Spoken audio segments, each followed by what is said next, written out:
நாம விரும்பி சாப்பிடக்கூடிய நொறுக்கு தீனிகள்ல கடையில் விற்கக்கூடிய சிப்ஸ் பாக்கெட்டும் ஒன்று. மோஸ்ட்லி எல்லா கடைகள்லையும் இந்த சிப்ஸ் பாக்கெட்டை அழகா தொங்க விட்டுருப்பாங்க.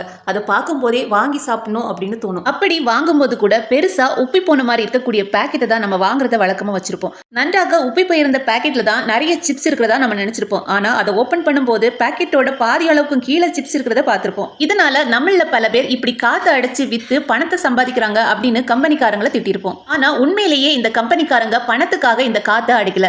இதுக்கு பின்னாடி ஒரு சயின்டிபிக் ரீசன் இருக்கு. அதாவது சிப்ஸ் மேனுஃபேக்சரிங் கம்பெனிஸ் அந்த பாக்கெட்ல வெறும் காத்து அடிக்கல, நைட்ரோஜன் கேஸை அடிக்கிறாங்க.